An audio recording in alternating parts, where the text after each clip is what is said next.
I've had one incomplete life already. It's Michael Long. I'm not sure I want to live out my life as Michael Knight anymore.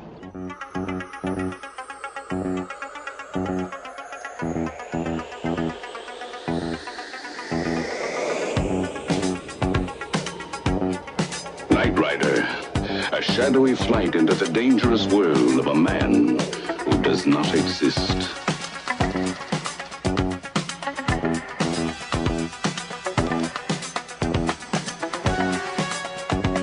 Michael Knight, a young loner on a crusade to champion the cause of the innocent, the helpless, the powerless, in the world of criminals who operate above the law.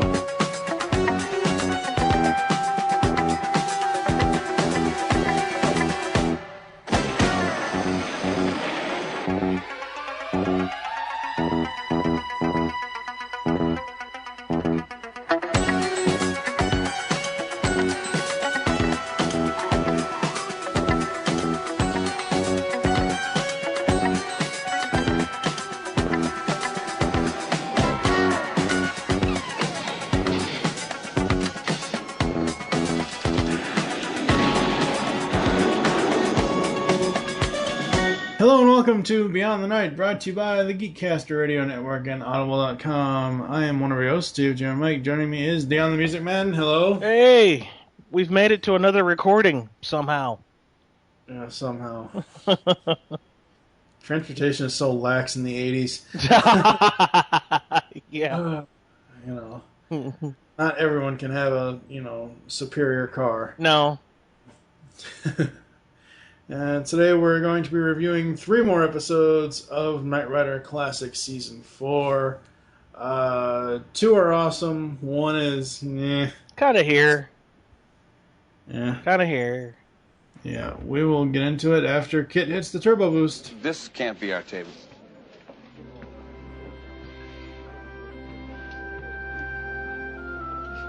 I'm allergic to whipped cream or would have jumped out of a cake. Well, you just gonna stand there with your mouth hanging open, or are you gonna offer a lady a hug with your well-scarred body? I don't understand. Not supposed to. Devin says you need me. I want you to say it. I need to hear it from your lips. I don't know if I can right now. Well, that's okay. I can wait around for a while. I'm a very patient lady.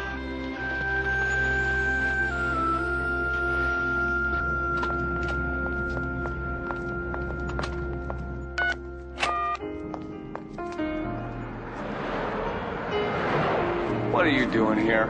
I'm on R&R. Bonnie said my computer bank is overtaxed. Don't put me through this, all right? Saying goodbye wasn't that easy. Michael, the Foundation has no need for me until they find a replacement for you. For once, Michael, just once, be practical. You're out of work and you need free transportation. Uh-huh. Yeah. Why not? Come on. First up today, we have the Season 4 finale. Yeah, this is pretty much the end of the show, ladies and gentlemen. Oh, wait, I'm sorry. They decided not to do that. Those bastards. Once again. People. Yeah, once again, they fucked it up. The Scent of Roses. After a near-fatal encounter with a criminal mastermind, Michael falls into a deep depression and wants to quit the Foundation. And, of course, he and Stevie are married. Yeah. This is good that Catherine Hicklin actually came back for this one. Well, but I don't like near the end. I just don't like it. Yeah. Which we'll get more into that in a minute. I'm trying to think, when did they... The 3 episodes she was on, White Bird, Let It Be Me, and this, I'm trying to remember where exactly amongst those the 2 of them were actually married in real life. That would have probably been in between Season 1 and 2. Yeah, I'm not exactly sure. But I'm in real life they were married from 85 to 89. Well, if that's the case, then it wouldn't have been until here that they would have Because my whole point here is the chemistry between the two of them. Right. You can really tell that, not just the fact that they've been these characters this entire time. Mm-hmm. You can tell that David Hasselhoff and Katherine Hickland are really, like the whole love story thing. You can tell that they actually have chemistry. It's because they were married in real life right. to each other. So, right. No, I love Scent of Roses, even though the end is kind of, crap, But no, this is wasn't crap. Go away. No, I'm saying the end because she got shot and killed. Yeah, that's what I'm saying. The ending was kind of crap, Because not saying the episode is bad. I'm just like one of those crap moments. Right. But I love this episode. The plot is well thought out. It's actually one of the better written Knight Rider episodes. I agree. It's actually kind of like, okay. And like we've said in the last 27 episodes, they should have put this one at the end of season 4 instead of the other episode, which I will not mention.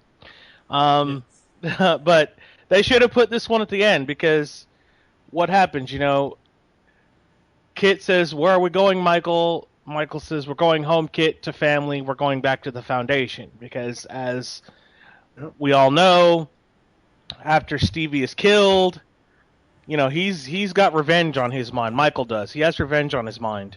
Yeah. And, he's like, flank out the Foundation. Keep them shut down. I want all channels to flag shut off. He does not want anything to do with them after that. And he basically wants to take out his anger, and KITT's the one who has to stop him and says, you'd never live with yourself. Yeah. So it's a car that actually has to tell him, quit. Well, yeah, but you can also see the friendship between the two of them. I mean, it's been 4 years or so. You know what I mean? So it's not like it's just a car. The only... Why do I see a nitpick coming from you? Well, it's a small one. It's a small one. Well, no. It's not really a nitpick. It's more of a logic. It's more of a plot hole thing where we probably won't even do scanners off in this review because there's really nothing like looking at this episode, even looking at it objectively, just like if you were watching the first time. I was going to say I couldn't find any scanners off moments really. Yeah, but you just mentioned it that he blanks out the Foundation. You would think every other episode to this point they've mentioned that Bonnie can, remote control KITT. We've seen episodes, Soul Survivor, where the little wimpy kid, Randy, got remote control of KITT. You've seen Nicholas, take control of the semi. So the semi and the technology, I'm sure.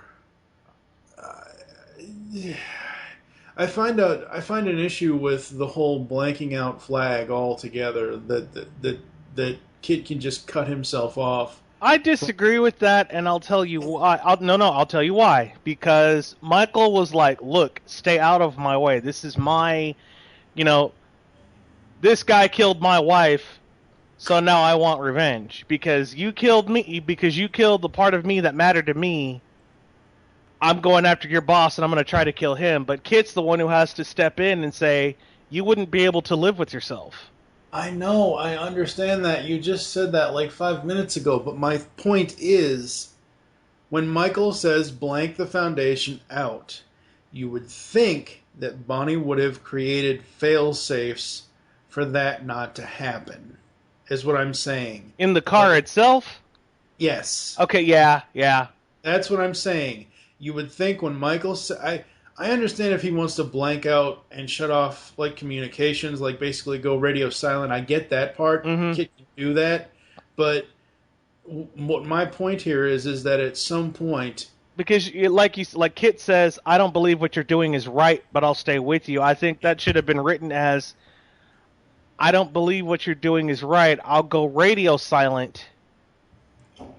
But have something written in to say, I'll shut off radio communications, if that's what you're asking. But I won't blank out the Foundation.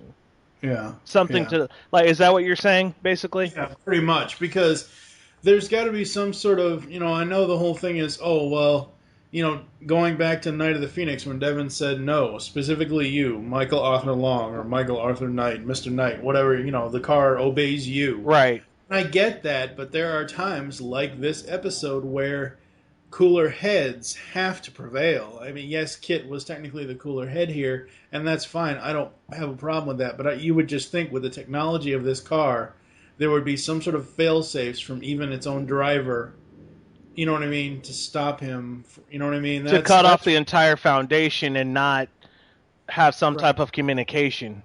Right. Or have an override. Yeah, exactly. Where he could override that command and say, no, I can't, Yeah. Yeah. So. All right, let's get to the scanners. Goodbye, pal. Michael, I may not be flesh and blood, but I am a friend. And I wish you happiness. But I still don't understand. In a way, neither do I. Bye.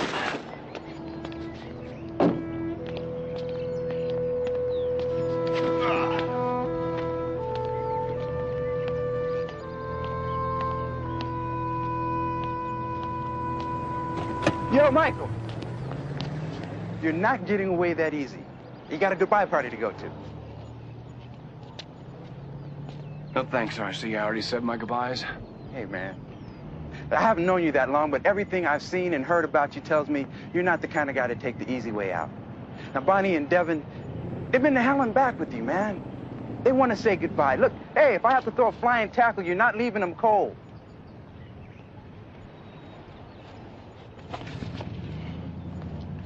You're still hurting, man. I may even be able to take you. Let's turn these scanners on. I think it's kind of lame, but I liked it at the same time. I love how KITT has to instruct the EMTs. Are they rookies or something? Yeah.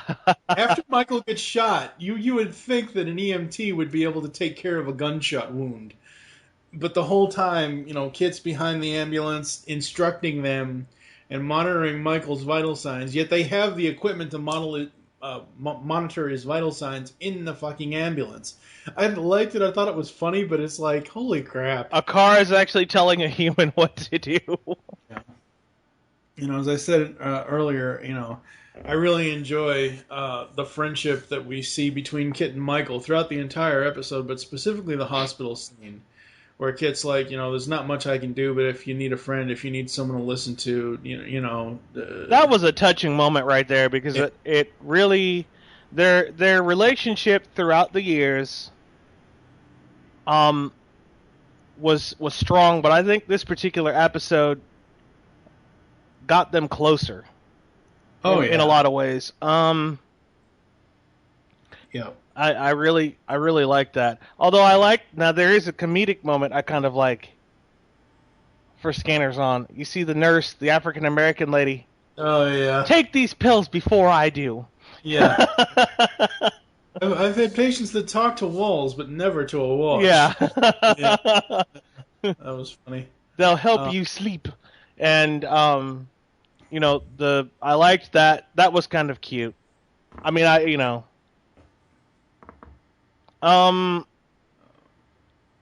tired of getting that whole scene with Michael, Bonnie, and Devin. That was just hard to watch. Tired of getting tired.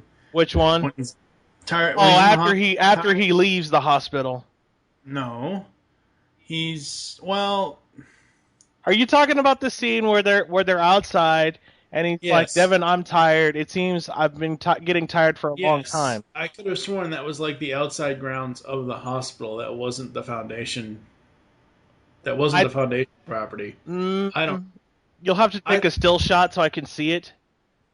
Well, the reason why I thought it was the hospital grounds is because he's still in a bathrobe, and if he was at the foundation, why would he be in a bathrobe? No, that's true. He's usually in his black jacket. Yeah, I mean, like, that's the only reason why I still think it's the hospital. It may be. Like I said, I couldn't get a really good look at it, but yeah. I like the fact that another comedic moment where KITT's like, You have no idea how many baby characters and wheelchairs have bumped into me. Yeah. Yeah. The other one was, you're out of work and need free transportation.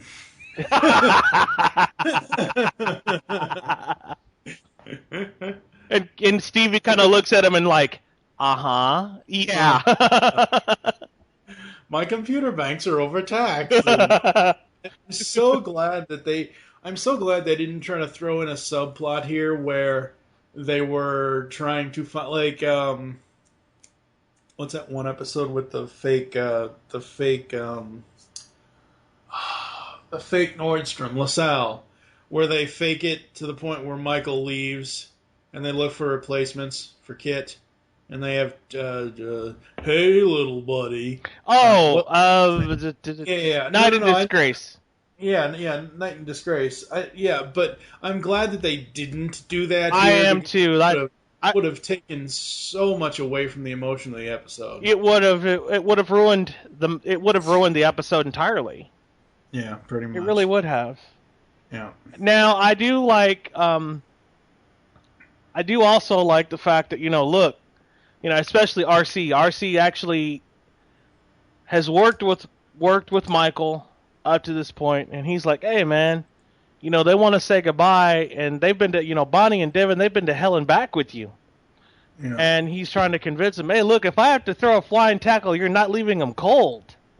Yeah, no, I know. That was awesome. And I'm like, whoa, RC, where did that come from? But it also, at the same time, you could see the hurt and emotional pain in Michael's eyes. Oh, yeah. Oh, yeah. And I'm actually glad that they did this episode that way. And, obviously, Michael says, just so you know, this doesn't change anything. And Bonnie says, we know that, Michael. Do you notice, and I really want you to stop and think, TFG1, do you really notice that this is actually the first time, and I mean the first time, that Bonnie is really... No, it's the second time. Yeah, it's the second time that she's really cared. Yeah, she's really cared. She's really cared about Michael, because the first time it was in White Bird. Yeah, when he was telling the story of Stevie. Right. Yeah, no, I know. Yeah. Yeah, and then this. I noticed that. That was really cool. And then this time, but in this particular episode, it was a lot deeper. Yeah. Oh yeah. So they get married, yay, and then sadly, the gunman on the grassy knoll. That's not good. I couldn't see that scene very well. Yeah. I mean, obviously there was a guy with a gun and he was trying to aim for Michael. Well, but Stevie got hit instead.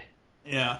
It was Durant, because the whole point of the episode, the whole basic plot of it, outside of the Michael and Stevie stuff, the whole reason why any of that even happens is because he goes to this data center to stop a break-in, and the people that broke in is, I don't know, a master criminal that was long presumed dead. Right. And had a fake beard on, and Michael, as Michael gets shot, he pulls the guy's beard off. The guy thinks he saw his face, and right.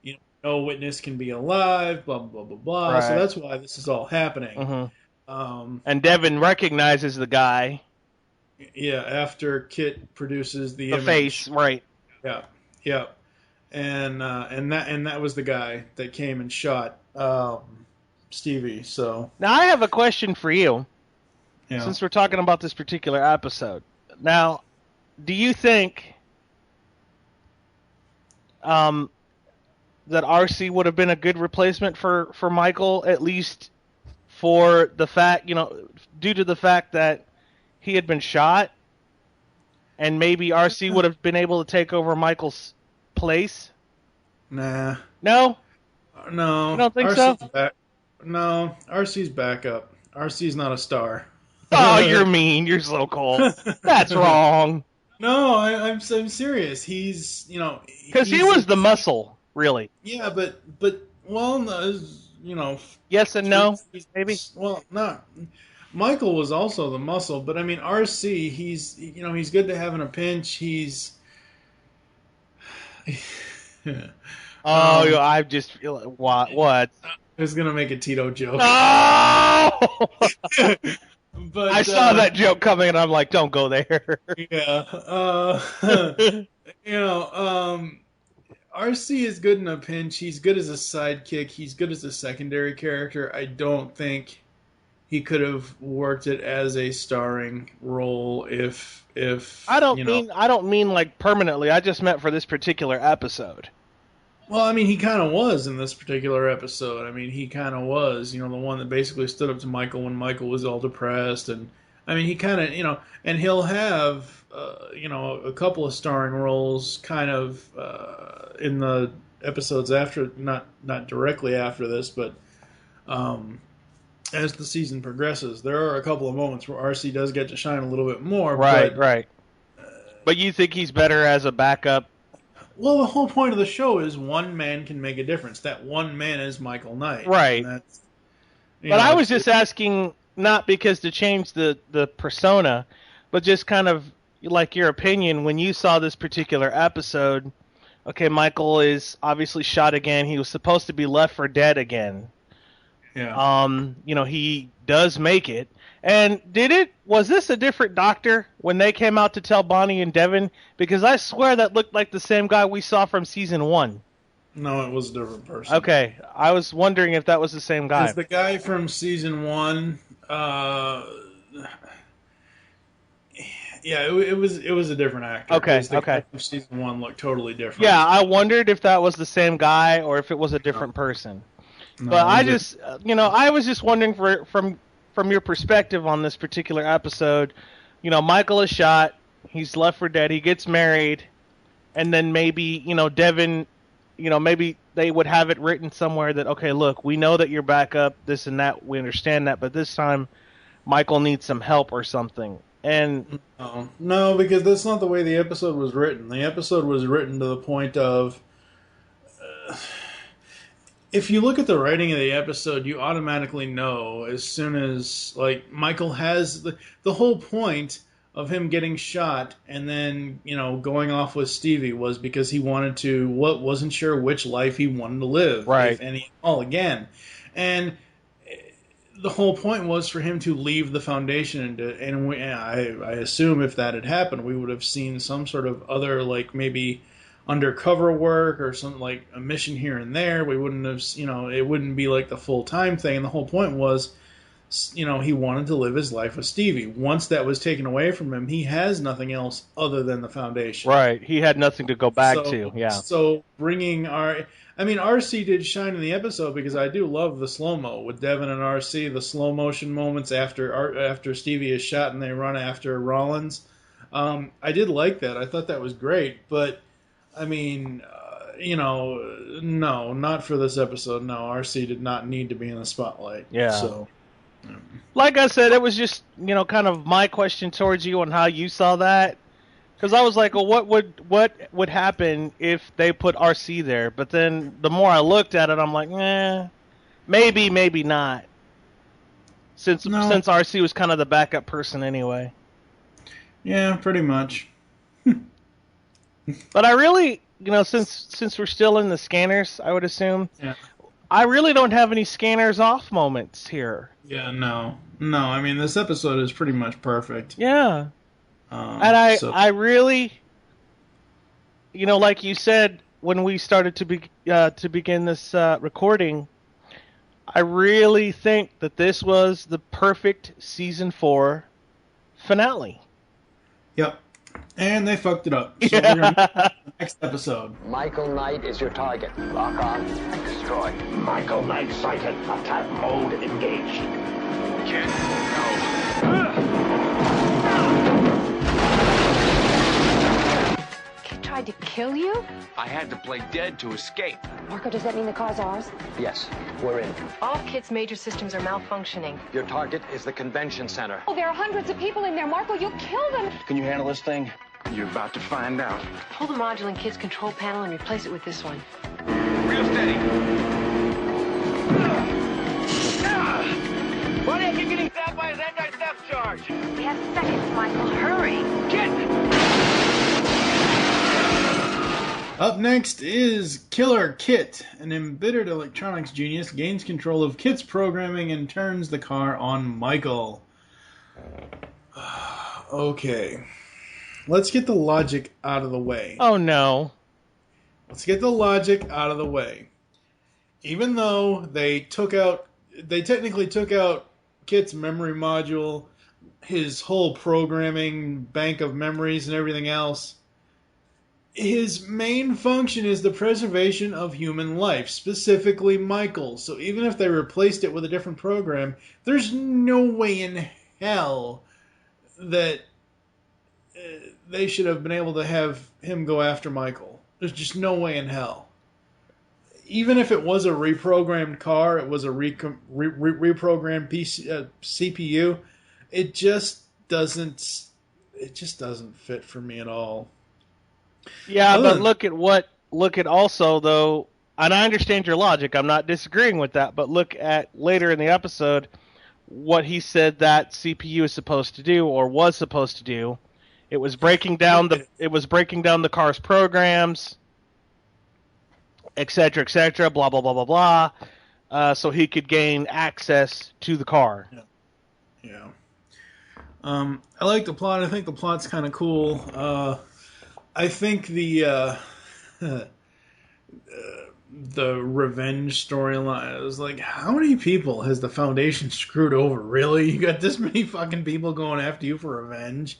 You got Tanya, who I assume at one point was trying to steal Flag's secrets from Will. I assume at one point she was a mistress of Wilton. Because that's something that we never really got in Night of the Phoenix. No, we didn't. Wilton does say, I want Tanya and her friends too. So we have to assume she did something, or she stole something, or she did something to him to even want to go after her. Right, because Wilton was a billionaire for a company, right. Right, you got Tanya, you got CJ Jackson, you got Garth and Goliath, you got Adrian, Adrian wasn't a former worker, but... No, I get what you're saying, right. Yeah, you've got all these people. The Chameleon. Yeah, the Chameleon. But no, I mean, this one, I like the plot. I think it's cool. This is for me as a kid, this was the episode I most caught on TV. This was an episode I watched at least, I don't know, it aired at least once a week, in the reruns and syndication. Like, I remember watching this episode either right before or right after an episode of Night Court. Oh! We go from Night Court to Knight Rider. So there is that. But no, the overall plot, it's good, even though it's a revenge plot. I really enjoyed that, and there are a bunch of other things that are just really cool in this. We actually get to hear more of an angry tone from William. I understand why they did that, because that's the way he was supposed to sound. Yeah. But we actually get to hear more of an angry tone from him. Yeah. So you're right. The plot's good. It's one of those revenge plots, but it's like, okay, wow. Someone has literally found a way to take out a CPU and put another one in. But did you notice that was Margot and not Bonnie? Oh, yeah. Yeah. It's so obvious because of the speech. It's because of the tape recorder. Because she doesn't actually... Even though it looks like... I actually think it was Bonnie. It was Bonnie's voice. Trish. No. What I'm saying is, like... At some point during the filming, they must have had Patricia sitting in the car. Like, when you first see her... I'll have to screen cap it for you, but there's a scene when she gets in the car and you see her face for a split second. That had to have been Patricia because it looked just like her. And then after that, when she gets out of the car, obviously it's Margot. Yeah, it's the other chick. Yeah. So, yeah, you'll have to screen cap that, because I couldn't see it. I didn't know if that was Patricia or, whatnot. Because like I said, you heard somebody flip a switch, and you heard Patricia's voice. Yeah. And, KITT says, Bonnie, what are you doing here? Yeah. So, alright, let's get to the scanners.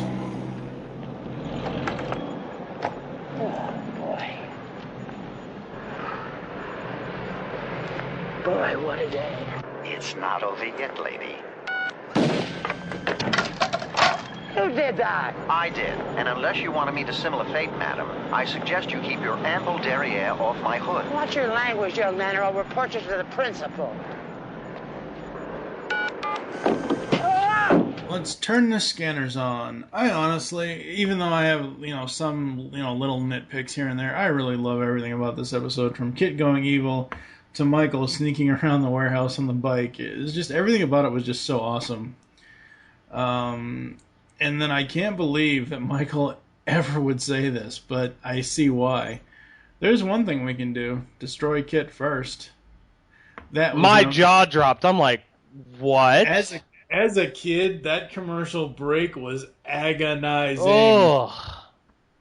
I ain't your pal. You just said ain't. You must be sick. Be something wrong with it. Yeah, there must be something wrong with you. Did you notice that? I do wonder how they changed his voice. I think it might have just been him using like a deeper tone. It might be some sort of synthesizer or vocoder, but I was going to say, if somebody knows like that type of work, let us know. Send us an email or something, because I'd love to know how they got William to do that, because William does have a deep voice, but if someone knows that, let us know. Yeah. Did you notice that Barrio's bus engine, when the engine noise, when we get to the point in the episode where oh my god, they're going to come after us, we need to get the hell out of here. When it pulls away, it's the Goliath engine noise. Yes! I wondered if you knew that too. Yeah, it's the Goliath engine noise. What did you like about this one? When Michael's talking about plotting the fastest course so they can get to wherever they need to go, and he's like, really, it's right there. All you have to do is look at the monitor. Yeah. And Michael's like, what? I like that just because it was like kind of the sarcastic thing. It's the other thing I liked is when it's right before Michael got the CPU changed, the memory. Right before they crashed into Devin's podium. Yeah. He's like, I don't intend to slow down. Your weight is slowing me. Your weight is slowing me down. Yeah. I liked that. The one scary thing, and I won't really say that this is a scanner's off moment, because it isn't.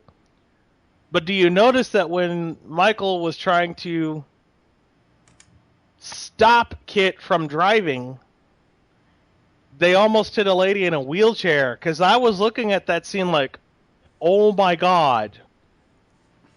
Somebody's going to have to stop either this lady with, that's pushing this wheelchair. Yeah. Or they're going to run into something, so... Yeah, I did notice that, and the funny thing about that is that just everything Evil KITT does is just awesome. As much as we love Carr, we know Carr is always going to be evil, but just seeing KITT evil, that's just so freaking cool. Yeah. And it's just and you'll notice though too, the only thing that Bonnie had control of was the sunroof. Yeah, which is weird. Which was strange, because you'd think that, and like you said, it goes back to logic. If you think about it, and Barrio is supposed to have control of the car, the sunroof wouldn't have been allowed to be opened by Bonnie. Right, yeah. So I just was like, okay, wait, Barrio's supposed to have control of KITT, but Bonnie can't access anything but the sunroof? Something doesn't seem right there. Yeah. But other than that, the episode's good. There's nothing really bad I can say about it. Yeah, I'm actually, I'm trying to make sure that my facts are correct here. I was right. What? Nah. What? I told you this off air, oh god, months ago. Okay.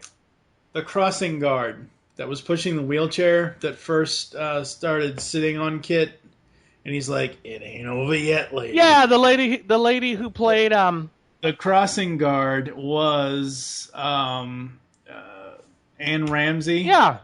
Who played Mama from Throw Mama from the Train. It's not over yet, lady. Yeah. Watch your language or I'll report you to the principal. Yeah. Yeah. I found it really interesting seeing her in a Knight Rider episode. That was pretty awesome. The only thing for Scanners Off I have is something you pointed out, and I didn't believe you at first, and sadly... was I right, you bastard? On this one only, though. Oh, damn it! Yeah. Well, we had a fan, I think it was, someone commented on one of the other posts, I think it was when we were talking about, way back when we were talking about Night of the Juggernaut. Someone commented that they said that they sound-checked the Tina Turner song. They paid. The show paid for that Tina... We Don't Need Another Hero. Yeah, they paid for the rights for the song. Yeah, that... Well, you said it was a cover, and I'm like, there's no way in hell that's a cover of Tina Turner. There's no way. Yeah. Because it sounds just like her in the show. In Night of the Juggernaut, so it was. However, here in this episode, it is a cover of the Huey Lewis song. Huey Lewis in the News. Right.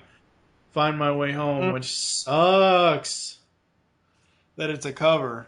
It's a good song, but I wish it was actually the Huey Lewis version and not a cover. Well, actually,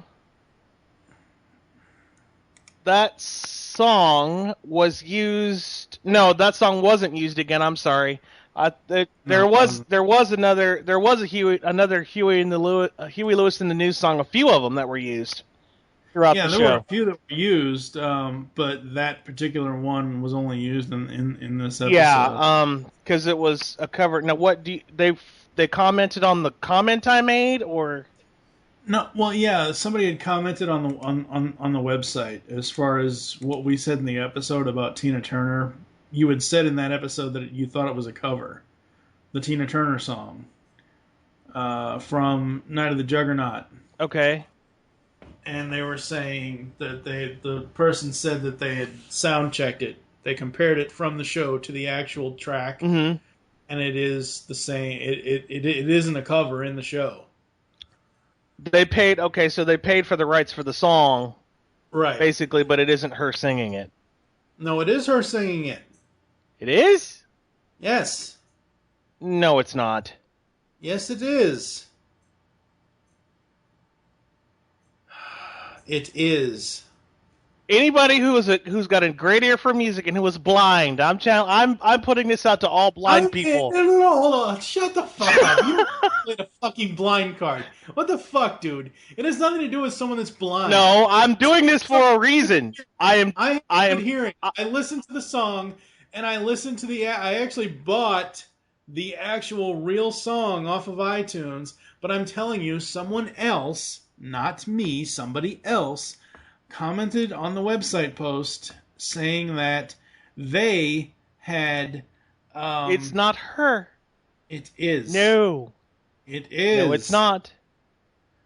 It is. You're just lying to yourself. No, I'm not. It's actually Don Peake. No. Yes, it is. How is Don Peake going to sound like Tina? No, Don Peake is not singing it. No, Don Peake got the writing credit for it. They had a cover band do that song.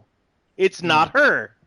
Anyway, we're moving on to If someone wants to cut timber and give it to us for nothing, that's their business. You gotta be more careful, Knight! You just started a forest fire! Get! Quick shot! Get to the back porch! No! No! Tickets are forged. Nash is certifying stolen lumber. That wasn't his ghost, who just had a meeting with my father. We've got to get rid of him. We have a problem, Michael. I see it, pal. I see it.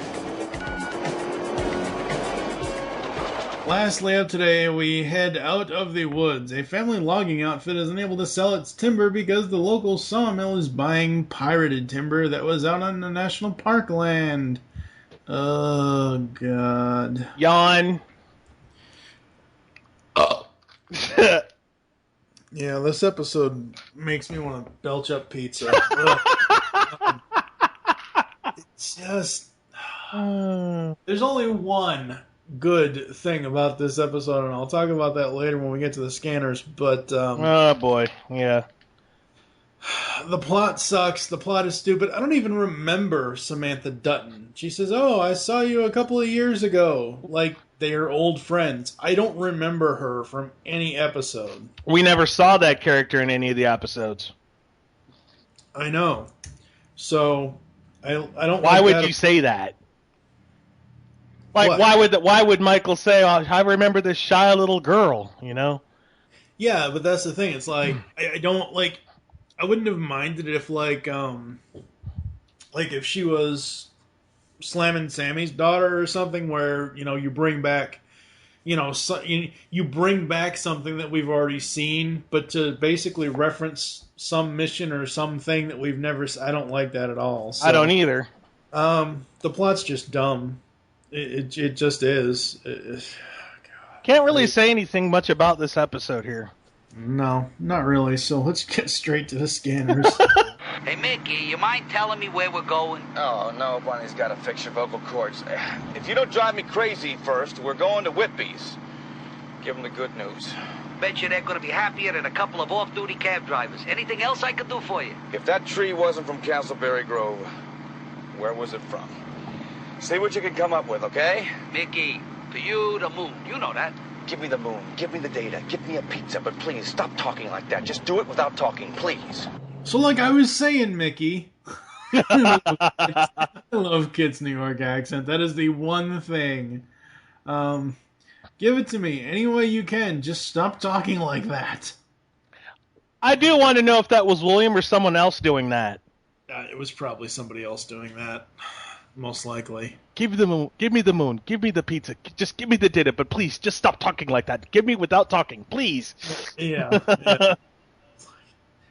But no, that's that one thing. The whole KITT with a New York accent. That is the one thing, the only thing that is good about this episode. That or Michael with the cowboy hat. No. Think about it, because remember when KITT's like. Remember when Michael got shot at and his hat got lost? Yeah. And KITT's like, you know, he says, "I owe him a favor." And Michael's like, "All right, let me have it." And KITT's like, "He forced you to take off that hat." Yeah. So I like that part. Those are the two things that I liked. Yeah. As far as Scanners Off, the acting is bad on everyone. Like, outside of the core crew, outside of Devin and RC and Michael and Bonnie and KITT, outside of the Foundation crew, the acting is just so horrid on everyone else's parts. And it just makes no damn sense whatsoever. And then, oh, hey, the daughter's the villain. Yay! Oh, God. It's just so dumb. I will say again, the only other thing I kind of enjoyed was KITT's analysis of the tree. I thought that was kind of cool, but other than that, it's just this episode is just boring. Yeah. Really, there's really not much to say about it. Well, it was that damn boring. Between burping up pizza and falling asleep at my keyboard and hitting my head on the desk, you know, it's like, ugh, God. Alright, so we're going to take a quick break, and we'll be back to close the show after this. Hey, Mickey, you mind telling me where we're going? 50 years ago, a little old man brought his little blue box to a junkyard, and now Doctor Who is a cultural phenomena worldwide. Join the Geekcast Radio Network and Mark Who 42's Whoniverse as we review Doctor Who episodes past and present, discuss the Doctor's friends and enemies, see where the Doctor's been, where he is, and where he's going. Sit back and grab a jelly baby and join Mark Who 42's Whoniverse. It's the ride of this and every other lifetime. Fantastic. Allons-y. Coming to Grand Rapids, Michigan on September 21st and 22nd.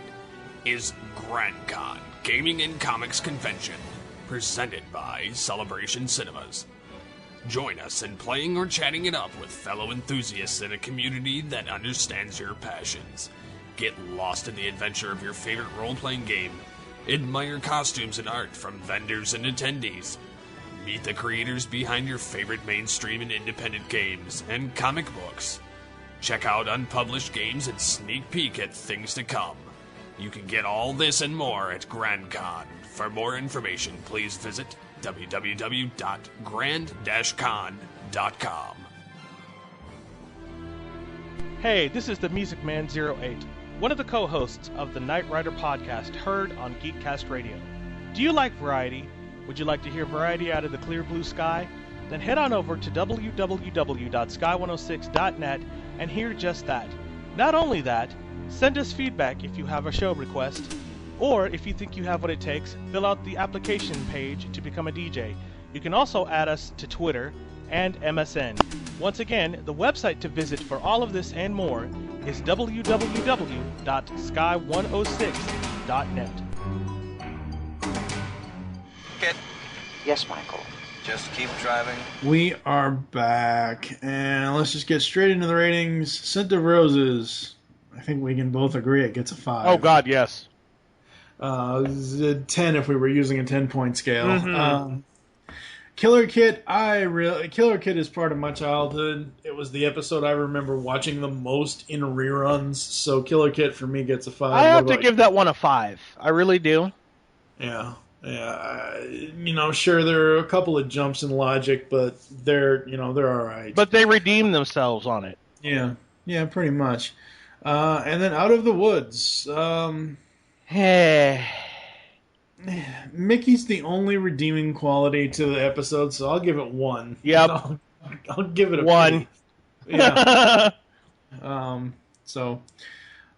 And as always, you would have heard Dion's Scent of Roses in the ad break, so he doesn't need to go through his whole spiel. Oh, folks, just to let you know, because I can do this, and I don't care if he gets mad, I have proven another visually impaired person wrong again. You bastard! Shut the fuck up. I'll just edit that part out. Yeah, I'm sure you will.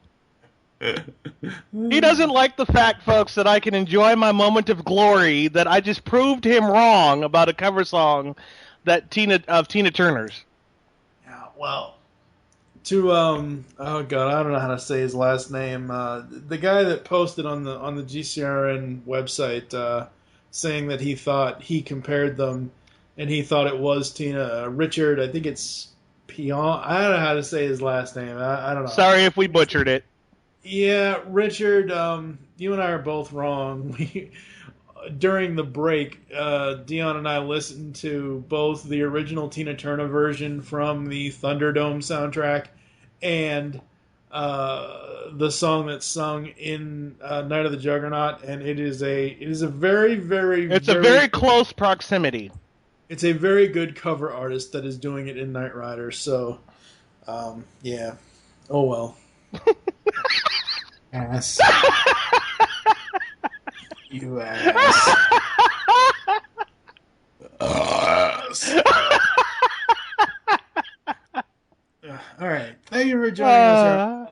There are several ways to get in contact with us to leave feedback for the show. Visit the website, geekcastradio.com, where you can comment on each and every one of our episode posts. Email us feedback at geekcastradio.com. Follow us on Twitter. The show name there is @BeyondTheNight. Mine is TFG and Mike. What is your Twitter? Mine is the Music Man 08. Become a fan on Facebook. Go to facebook.com/Geekcast Radio Network. Call the voicemail line. Tell us to show you leaving the message for and your name. 502-526-5821. We hope you enjoyed this episode of Beyond the Night. Wish you'll join us next time. We'll be reviewing 2 more episodes from Knight Rider Classic Season 4. Those being Deadly Nightshade and Redemption of a Champion. Yo, Adrian! Oh, stop! No. Well, I guess we could say it is the Black Rocky in a matter of speaking. Apollo! For now, I am TFG and Mike with Dion the Music Man 08. Close the show.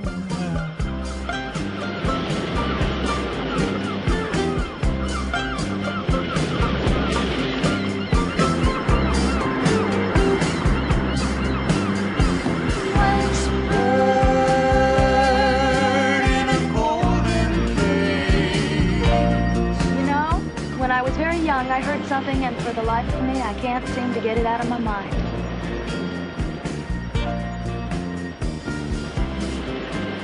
You may break, you may shatter the vase, but the scent of the roses will hang round it still. The scent of the roses will linger forever.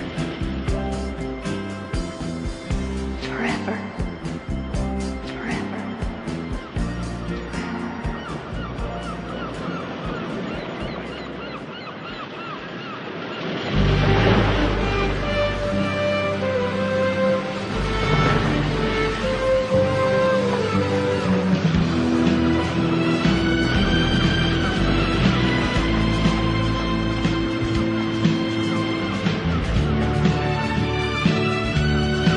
Where are we going, Michael?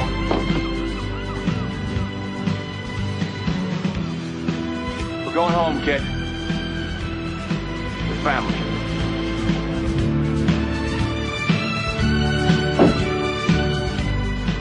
We're going to the Foundation.